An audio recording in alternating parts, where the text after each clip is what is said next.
आज आम्ही चाललो आहेत मका टाकायला शेतामध्ये, कारण थोडी मका टाकायची बाकी आहे, त्यामुळे आता आम्ही चाललो आहेत। चला। हे बघा आता आपण मका टाकण्याच्या आधी आपण इकडे ट्रॅक्टरने सरी पाडून घ्यायची आहे।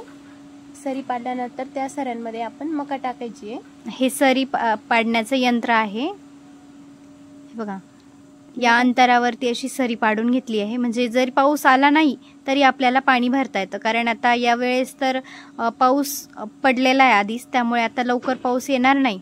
आता त्यानंतर सरी पाडल्यानंतर इथे पप्पा खत टाकताय, आणि ही जी मागे एवढे झाडं दिसतात ना, ते सगळे आंब्याचे झाडं आहेत, सगळी आंब्याची ताटी आहे आमचे, सगळे घरचे गावरान आंबे आहेत।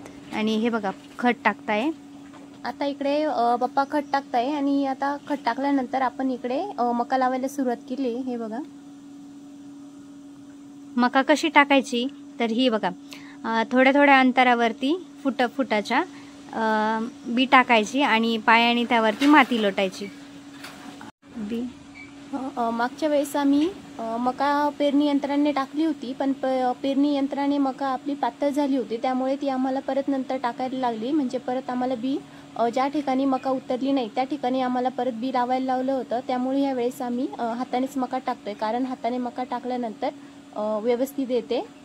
हे बघा इकडे आम्ही मका टाकतोय। आता इकडे आम्ही ॲडव्हान्टेजचं बी वापरले मकाचं।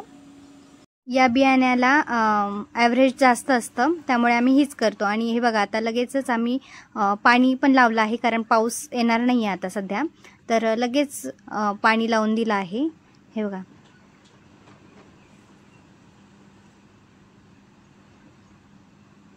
इकडे पाणी भरण्याचं काम आहे चालू। हे बघा आमच्या शेतामध्येच आमची विहीर आहे, म्हणजे 2 विहिरी आहेत, तर एक जवळच विहीर आहे, तर त्या विहिरीमध्ये एक उंबऱ्याचं झाड आहे, आणि त्या उंबऱ्याच्या झाडावरती सुगरणीने खोपे केलेत। हे बघा काही खोपे झालेले, तर काही बनवताय। बघा किती सुंदर असे खोपे बनवले।